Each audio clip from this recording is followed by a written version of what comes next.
Have you ever heard of a tribe where people are born with only two toes? Somewhere deep in Zimbabwe, there's a tribe that walks differently from the rest of the world. A tribe where some people are born with only two toes. No, this isn't a myth. No, it's not a disease. This is real. Is this a genetic mutation, a survival advantage, or something more? Scientists call it a genetic mutation, but the Vadoma people, they call it life. They hunt, they gather, they climb trees, sometimes even better than those of us with 5 toes. But here's the real question. Is this an ancient adaptation, a lost link in human evolution, or just nature playing tricks? Stay with me, because what you're about to learn in this documentary will blow your mind. Hello guys, and welcome to Televizyte TV, where we bring you fascinating, interesting, intriguing, and mind-blowing documentaries on people, places, nature, and life in general. And if you haven't subscribed to our channel yet, please hit that subscribe button to follow us for more. Now, back to our story. Let's talk about this condition itself. What is it called? The condition is scientifically called ectrodactyly, also known as split hand, split foot malformation, SHFM. It is a genetic limb abnormality where one or more of the middle toes or fingers are missing, creating a claw-like or lobster claw appearance. In the case of the Vadoma people, it specifically affects the feet, leading to only 2 toes on each foot.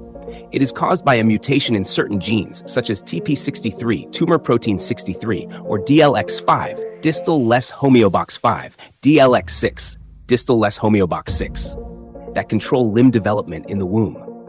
These are the little pieces of information I could gather about this rare condition. Back to the Vadoma people. Who are the Vadoma people? Are you curious to know more about them? Don't worry, because I got you covered. The Vadoma are an indigenous tribe in northern Zimbabwe, mostly living in the Kanyemba region. They are semi-nomadic hunter-gatherers, meaning they don't farm like most people. Instead, they live off the land, hunting, fishing, and gathering fruits from the forests. They are one of Zimbabwe's most isolated tribes, which explains why their unique trait has lasted for generations. Okay, let's get straight to it. Why do some Vadoma people only have 2 toes?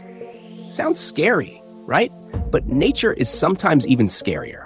As scientists discovered in these people, this is a rare genetic condition called ectrodactyly, which causes the middle 3 toes to be missing.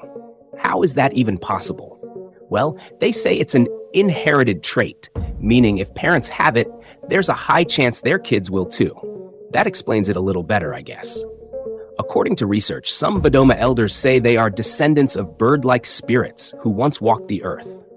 Others believe their ancestors were chosen by nature to be different. Well, what do you think? Do you agree with them or disagree? Share your thoughts in the comments section. Back to our mysterious story about the Vadoma. Many keep wondering, how do they survive with just 2 toes when every normal human being has 5? Well, you already know they are far different from the average human being, and that's why they do not practice farming.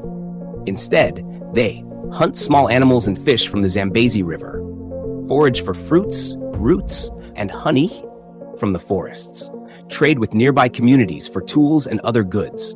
Can they walk and run normally? Yes, of course. Some say they even move faster and climb trees better because their feet grip like hands. Amazing. Some ask, is this condition painful or disabling for them? No, ectrodactyly is not painful for the Vadoma people. Since they are born with this trait, their bodies naturally adapt to it. It does not affect their ability to walk, run, or live a normal life. How do they walk and run with only 2 toes? A lot of people are curious to know. Despite having only 2 toes, they walk and run just like anyone else. Their feet have adjusted over generations. This is really interesting, right, guys? Some even say their balance is better because their wide-set toes give them a stable grip. There are no records of them needing walking aids or extra support. That's cool, isn't it? Do all Vadoma people have 2 toes, or is it only some of them? Well, not all Vadoma people have this condition. It's a genetic trait, meaning only those who inherit the ectrodactyly gene from their parents will have 2 toes. Around 1 in 4 Vadoma people, 25%, are born with this condition, while others have regular 5-toed feet. The reason the trait remains common is that they mostly marry within their tribe, passing the gene down through generations. What do they eat, and how do they get their food? Their diet consists mainly of wild fruits, nuts, tubers, like yams, honey, and bushmeat. They hunt small animals such as antelopes, birds, and hares using spears and traps. Fishing is also an important food source, and they use traditional fishing techniques in nearby rivers. Some Vadoma people trade animal skins, honey, and wild fruits for grains and other supplies from farming communities. Do the Vadoma live in villages, or are they nomadic? Actually, the Vadoma are semi-nomadic, meaning they do not have permanent villages.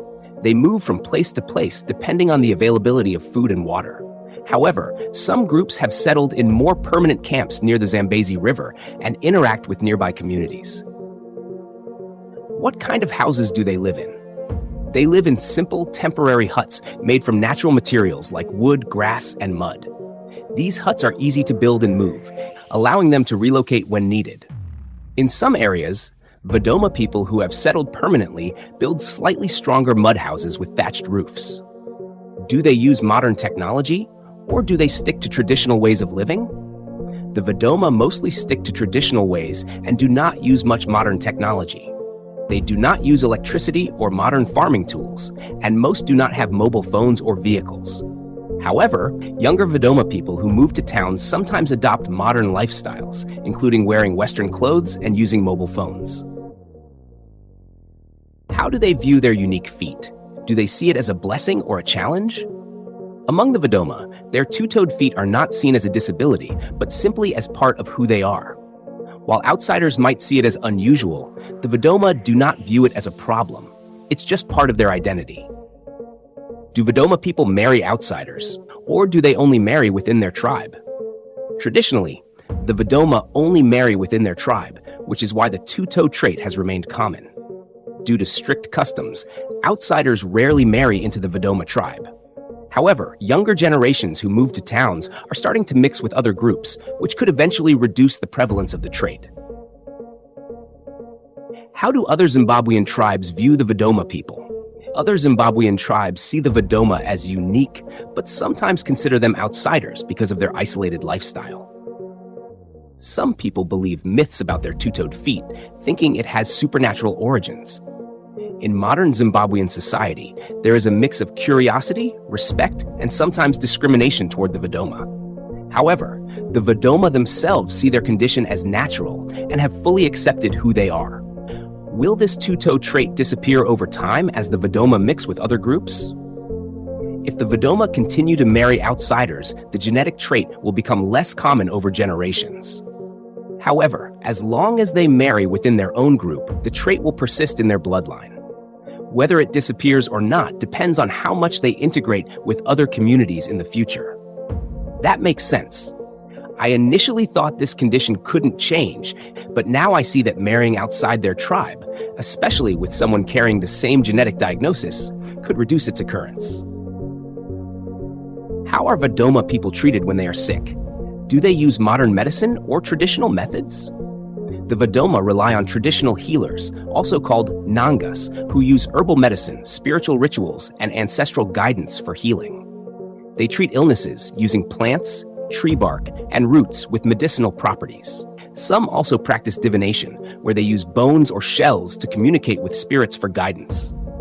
However, access to modern medicine is limited, and some Vadoma now visit hospitals in nearby towns when necessary. Challenges and resilience. In this story, we see how the Vadoma people live their daily lives, the stigma they face, and the many disadvantages caused by their condition. It can be difficult for a Vadoma person to fully integrate into modern society due to cultural differences. We discovered that some who leave the tribe struggle to adapt to new ways of life, jobs, and education. However, younger Vadoma who move to cities often blend in, especially if they do not have the two-toe trait. That is really sad for them. In every step taken on these ancient paths, the Vadoma remind us that strength is found in our differences. Their resilience in the face of modern challenges, their deep-rooted connection to nature, and their unwavering spirit in preserving a unique heritage inspire us all. May their journey inspire us to honor the beauty of cultural diversity, protect indigenous wisdom, and celebrate the human spirit that thrives even against the odds. For the Vadoma, Every two-toed step is a testament to nature's wonder and to our shared journey towards understanding, respect, and unity. Thanks for watching, guys. Don't forget to like, comment, and subscribe to Televizyte for more mind-blowing documentaries. See you next time.